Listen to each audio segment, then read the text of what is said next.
In recent weeks, it's become clear that central banks around the world have broken the markets and they're doing everything they can to try to keep them propped up. But what does this mean for you as a trader and investor in these markets right now? Hello, ladies and gentlemen, and welcome back to a special weekend edition of the markets around the world. We're talking about all the hottest charts, the macro and the lead indicators today, but I also want to focus on the balance sheet because we've seen an uptick in the balance sheet in recent weeks and some stocks are performing very well. The problem is, though, it's not so much the correlation with the balance sheet and stocks that we should be looking at as well.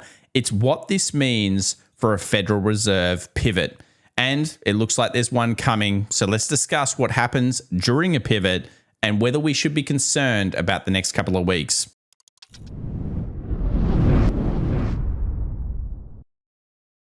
Well, welcome back, everybody, to the Daily Show here. If it's your first time viewing, consider subscribing and, of course, smash that like button. We've got great content coming your way today. But I wanted to begin with junk bonds because it turns out that defaults are on the rise and I expect them to get much, much worse before they get better. This is clear by what the Fed's doing with the balance sheets. Central banks around the world injected massively to the tune of $400 billion plus over the last couple of weeks. And this is because it's getting bad. Junk bonds are going default. Zombie companies are starting to basically get collapsed. And we also are probably about to go into a credit crunching period. So what has the Federal Reserve done? Well, they've done what they always do. Let's inject as much money as possible. Over half the taper that was combined through 2022 has now been taken away and injected back into the system. It's led technology stocks to, of course, have rises. But should we be concerned about this pivot that's coming up from the central banks? Because clearly they're starting to panic and freak out in these markets. Well, I think one thing's for sure is you've got to bet that markets are broken for the next decades until eventually some type of Great Depression happens. Whether you believe that Great Depression is happening now or it's going to happen in the future, the Federal Reserve are the buyer of last resort for markets around the world, and they have been really since the global financial crisis. Now, here on the channel, we have a little bit of a different way of looking at this injection of liquidity, and it's not just looking at the balance sheet. I do share with you over on Twitter as well this particular chart, so follow at FX Evolution if you're interested.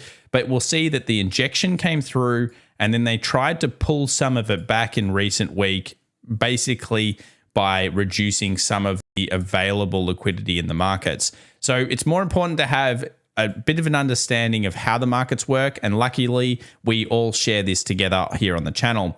So let's talk about market money funds. And more importantly, what these money market funds are doing in the markets. Well, they're injecting massively in short-dated treasuries right now.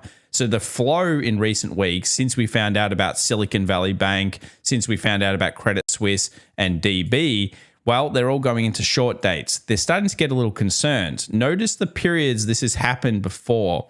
Every time we've had bond yield inversion. So back in 2007 into 08, we had bond yield inversion. We had it in 2019, and we've got it again now. Now, with an injection like this, it kind of shows us that at least some flow is telling us that there's a recession happening and people are starting to spot that. And of course, that means that most people seem to believe they need short date treasuries, long date treasuries, and all of these types of bonds are becoming very, very popular. Remember, we've always said on this channel, it's when people all hate them and when people need them that are the most interesting times in markets for treasuries.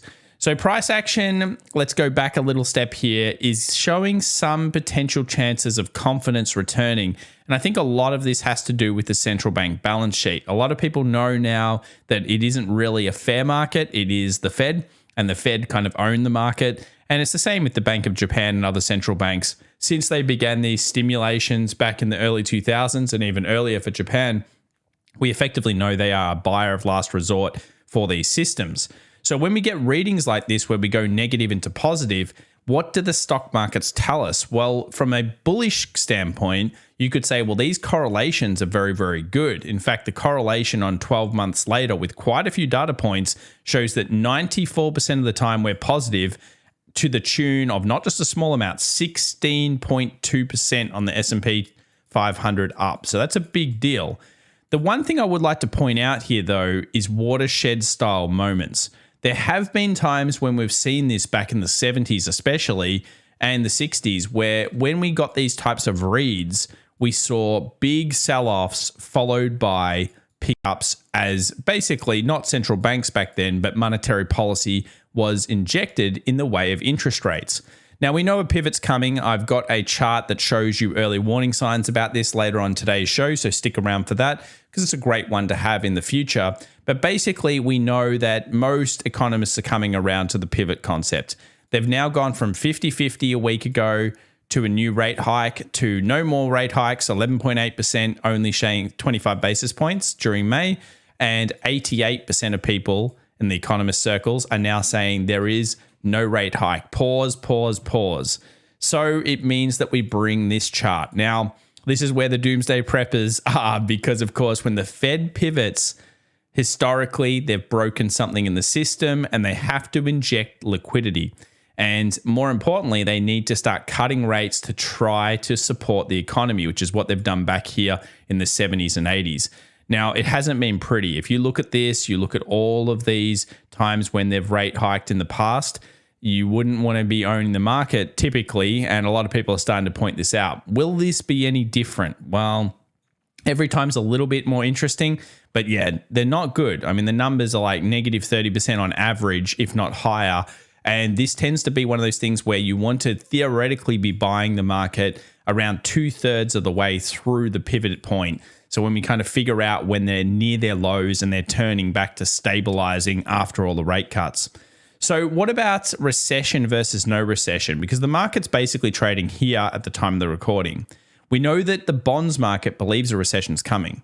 We're now about to celebrate, and I'll be doing a video for this one. I wouldn't say celebrate, but maybe maybe we're about to see 12 months since the last bond yield inversion. So that means that we're now 12 months into what on average takes around 18 months to see a recession in the US and up to 24 months. So we're basically in where we should start to see the cracks showing in the economy. Basically, the labor market should now get tighter and we should see unemployment rise. And if that's happening, we should be around 6 months away. So the bond market believes there's a recession, but the stock market has been saying no recession and following a path of basically coming out with no hard landing. Now, I shared on Twitter the other day my thoughts with Druckenmiller, and Druckenmiller basically is a great, amazing investor. Look him up if you don't know who it is.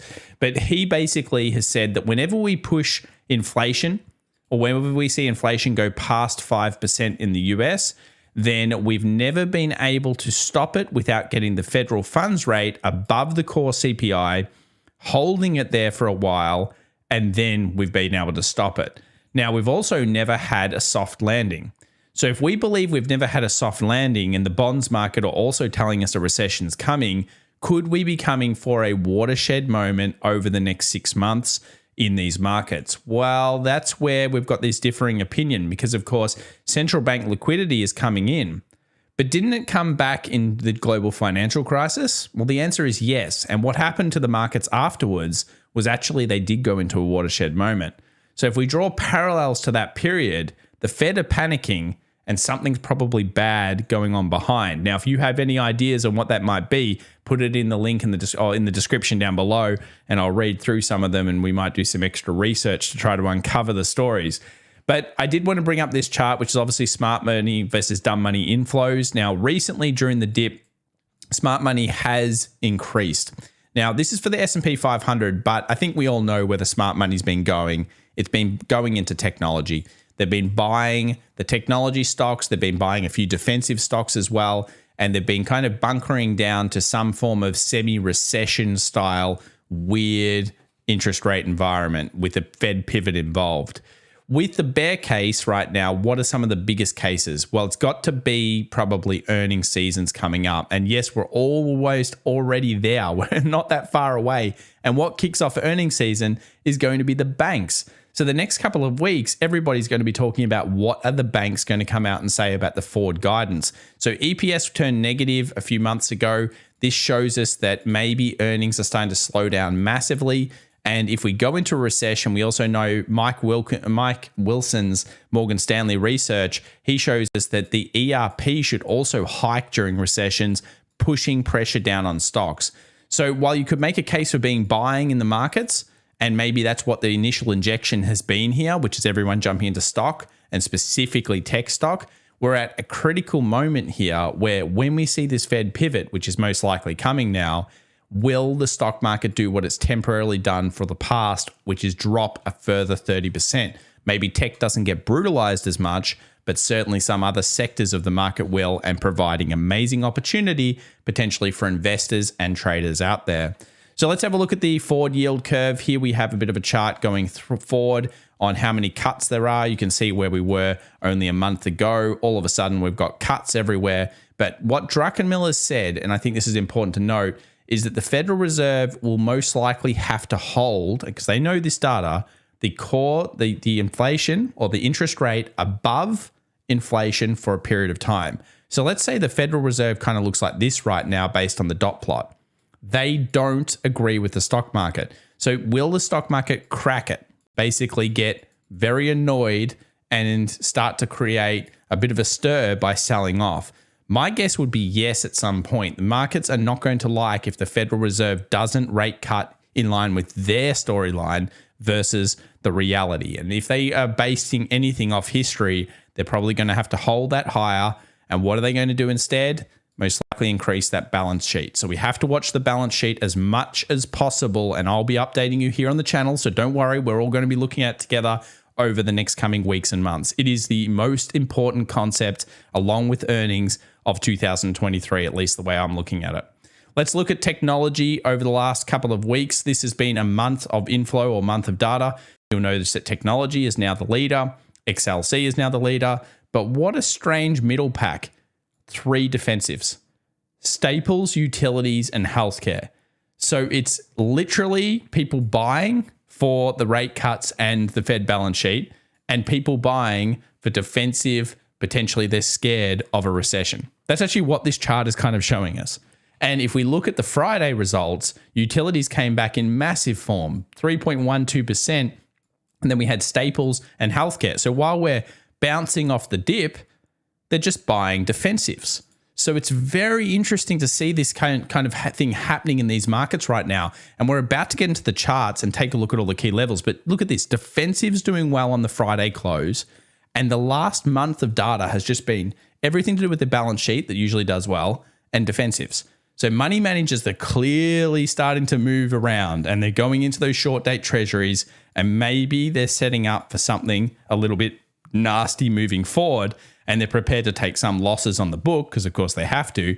But this is what we're starting to look at. So just before we jump into the charts and we take a look at all of the key levels that we need to be watching right now in markets, I want to say a big thank you to the sponsor of today's video, which is Tiger Brokers. Now, I'd encourage you to go and look at the description down below if you're interested in some of the special offers they're offering members of the FX Evolution community, as we have kind of organized a few extra specials there for people here. But I want to talk a little bit about the platform, and more importantly, the desktop platform where many of you will be potentially placing trades and investments. So what makes Tiger Brokers a little different from others? Well, I think it's customization. As I've mentioned several times on this channel, it's all about adding new features all the time.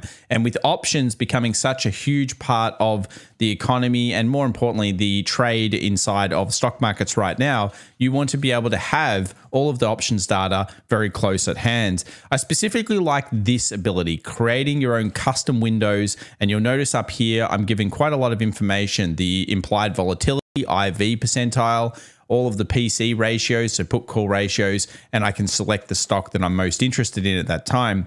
Then we have a trade window where we can set things such as alerts. I love to be able to set alerts within these platforms. And we also have the level 1, level 2 data and volume profiles that we can bring up during the market conditions. I also think it's worthwhile understanding the type of market you're in, because Tiger Brokers offers a whole bunch of futures contracts. So whether you're trading pre-market and you want to know when London's opening, or of course when New York's opening and the time around the world right now, it's very important to have that. You can easily change all of these things by just clicking on the top right-hand corner here. and selecting from the toolbox all of the different things that you want to put in your layout and then setting it up. So if you're thinking about considering Tiger Brokers, check out the links in the description down below. Take advantage of the special offers. And remember, if you're from the Australian audience and New Zealand audience out there, if you fund with as little as 1 cent, you also get some extra special offers, including some exclusive Tesla stock that we've organized for you guys. All right, well, we're back into the charts, and the big thing here is really going to be, how do we know that the Fed is about to pivot? Because we can't really trust those economists and the way that they're looking at things in terms of what they're calling. Well, the stock market told us so. And basically, it's not actually the stock market telling us, it's the bonds market. When the bonds market, the US 2-year tends to go underneath the federal funds rate, it really marks basically the bottom or the pivoting point of markets. Now, we've seen this happen before. And when this tends to occur, it basically just means, okay, it's all over now. So the Fed funds rate is above, in this case, you can see over here, the US 2-year. Once that happened, then we went to a pivot soon afterwards, and it basically clipped here. So it's a great read in the future to have in your charts. US 2-year versus the Fed funds rate. When they clip and when they go past each other, which they certainly have now, we're usually coming to the pivot point. And we know that, and we're most likely about to see it. What about the stock market? What are they thinking? Or what about the market? What's its thoughts against the Fed? Well, remember, the US 10-year is often considered controlled by the market, and the US 2-year and 3-month are controlled by the Fed. It's that simple. Why? Because the Fed can control the short date rate, and the market says, well, we don't agree with you, and that's why you get inversions, and inversions generally lead to recessions because it's a disagreement between what the Fed's doing, which is slow and cumbersome, and the market saying, well, actually, you broke it. You did bad things. So this is still a reading that we need to be looking at, and it's going to be important for treasuries in particular, and that's the US 10-year. 3.32. This is a big level. If this gets broken and closed below, it could create quite a sell-off, I believe, in US Treasury or US 10-year, and quite a pickup in treasuries, and potentially also gold may do quite well should we break below this level. So very important zone, and buyers will be trying to hold the US 10-year above 3.32. So certainly have that on your charts. What about on the Friday trade? What we see with junk bonds? Junk bonds didn't perform well, 0.2% down. If we keep seeing junk bonds dropping off, this is showing us a sickness within basically the bad credit markets, and that also tends to lead to stock markets coming down as well. So we need to be making sure that we're paying attention to HYG moving forward. We'll continue to spot it, but there's no extra information that we got out of this week other than it declined and there was a big wick. So other than that, we didn't really see any new information. Treasuries did okay. They're still a little sick though, you would have to say, compared to where they should be. Basically, when we're pressuring 3.32, the treasuries should be up here. So short dates are doing really well, but yeah, treasuries really should be pushing on this 109.58. So they're behind by a few points, and I believe this is because they're kind of showing us there could be some toxicity out there. I'm not going to bet against treasuries. I think that's foolish, but you know, in this case, treasuries at this stage should be really at 109.50 kind of area.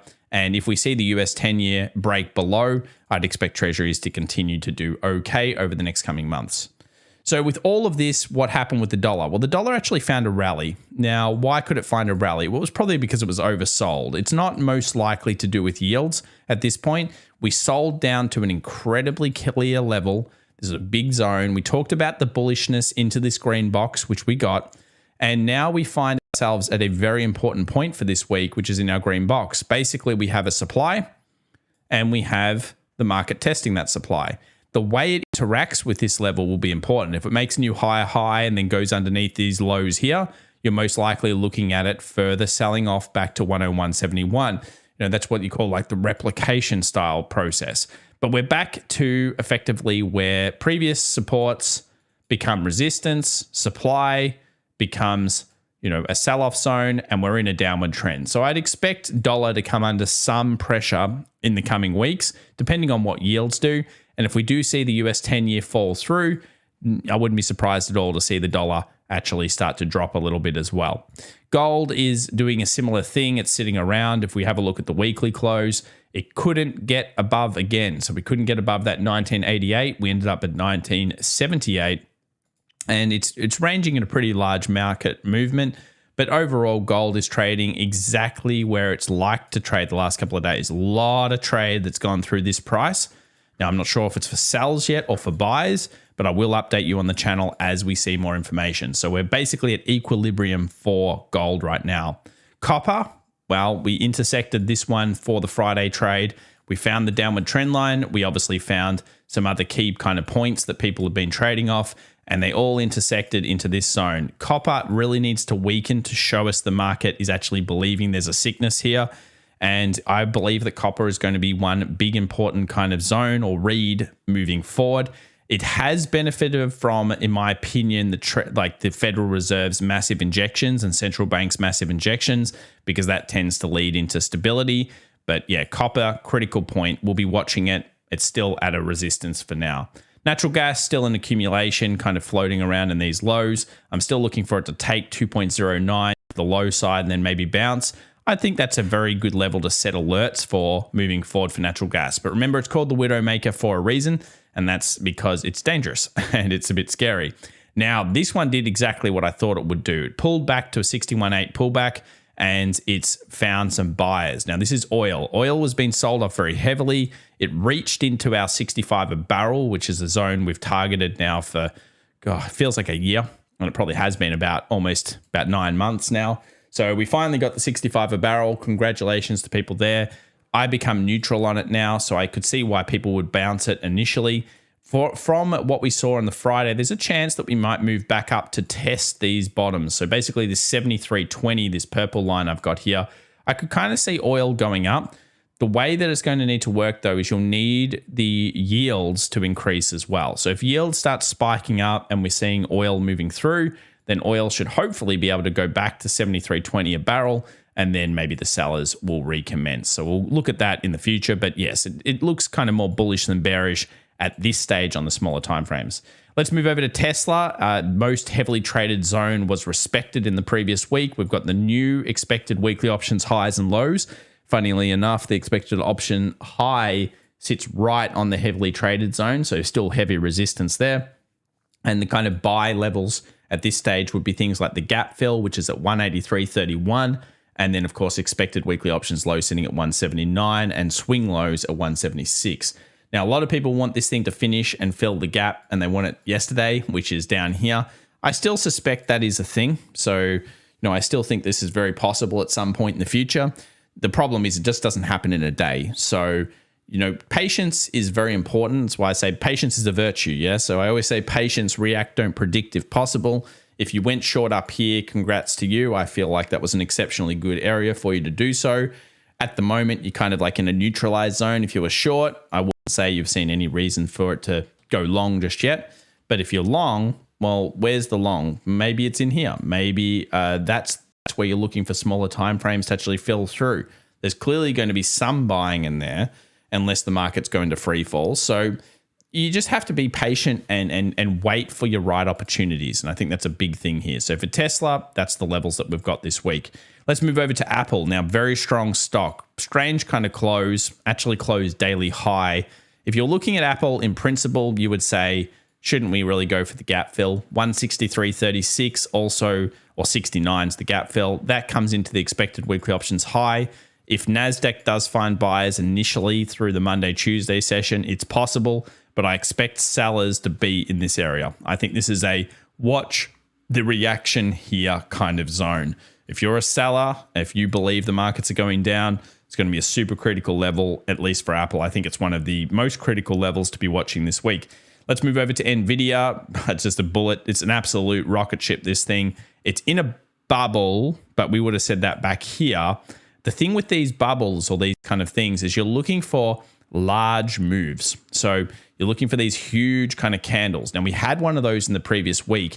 So if we get like another explosive week and it goes to this watch reaction zone, I feel like that's where, bears could be sitting, but you're going to have to pick the right instrument. Selling this thing is going to be so tough, and it has been for a while. You don't really want to go against trend. You want to instead react to the information on hand.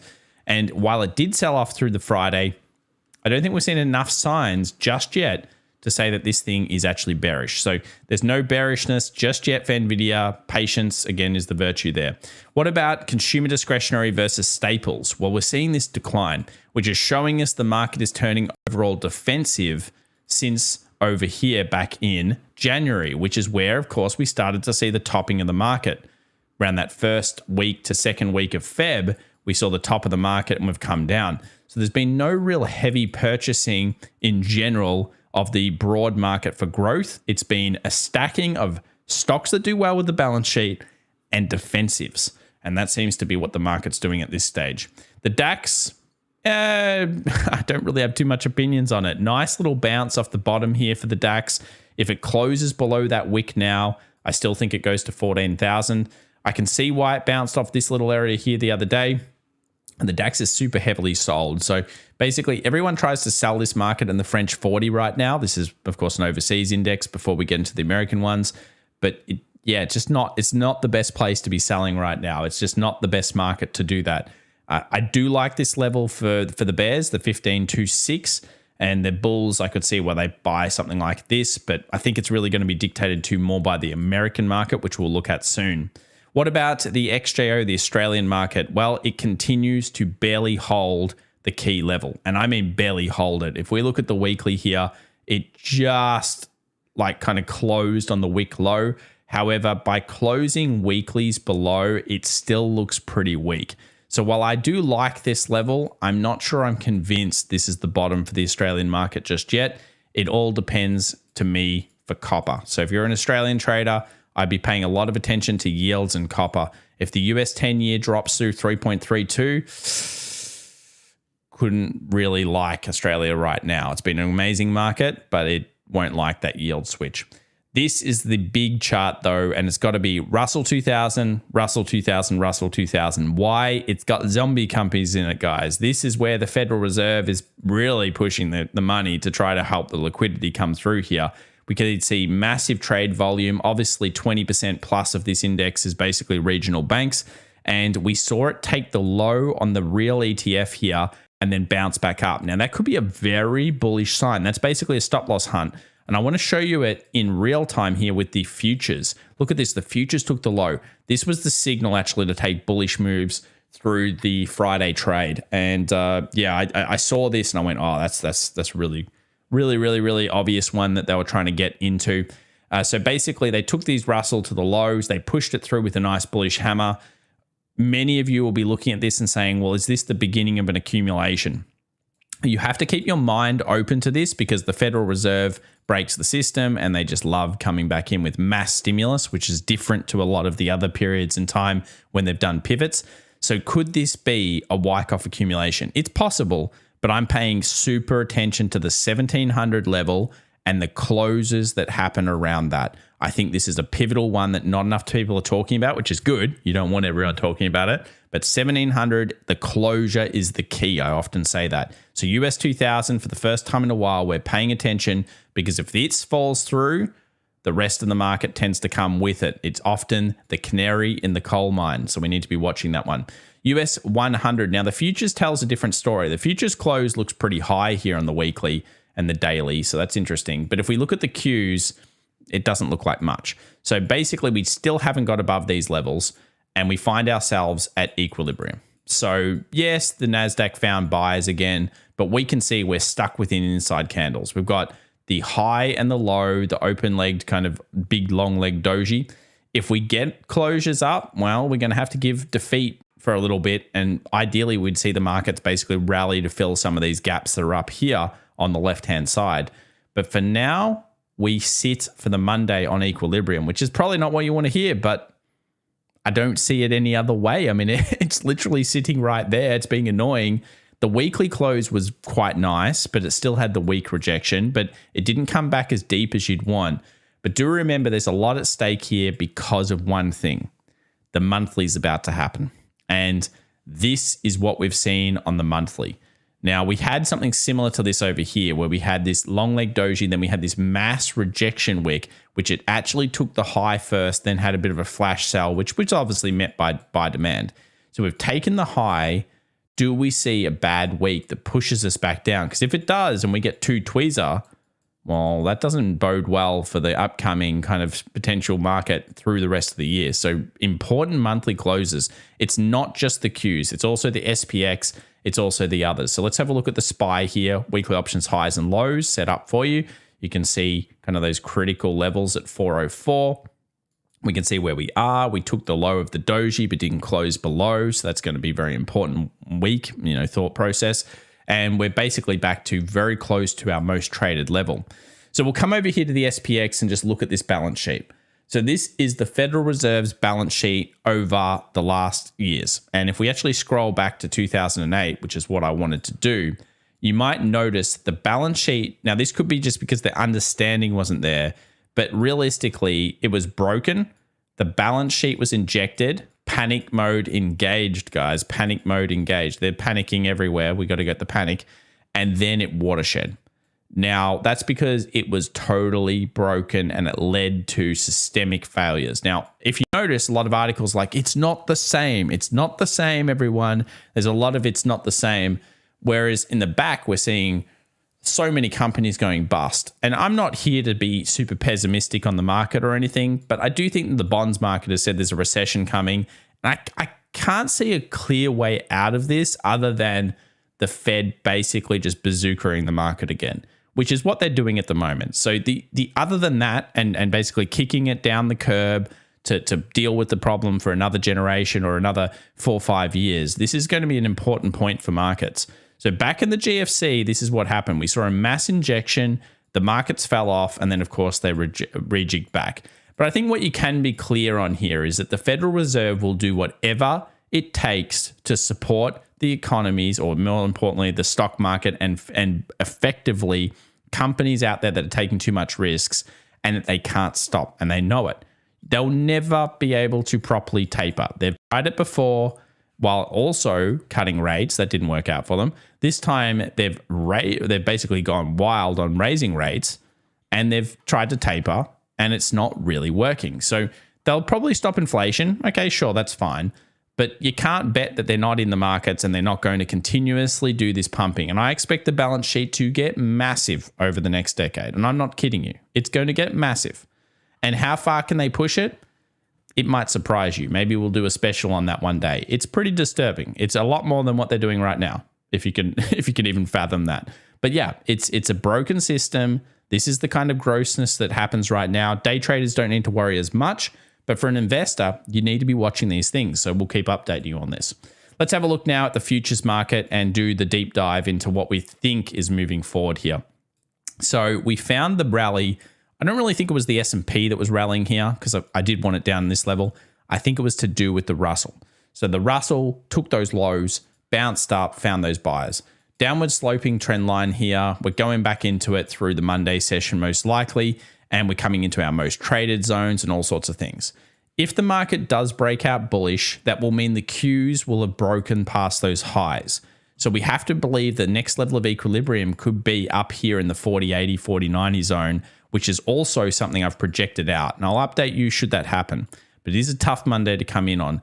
For this particular thing, it's kind of looking like it's coming into resistance.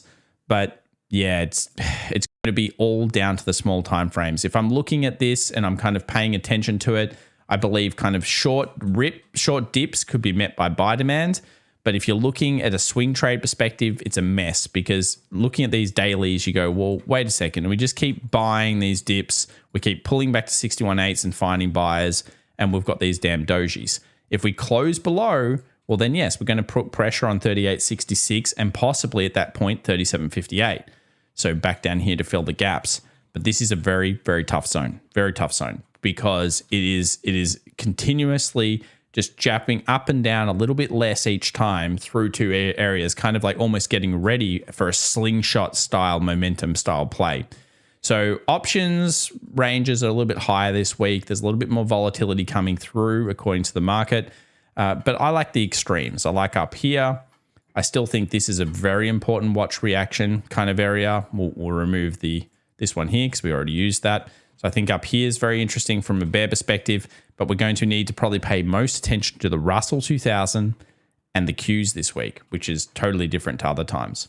Let's now go through to the options for the market ahead. This is the 31st and the max pain that's coming up.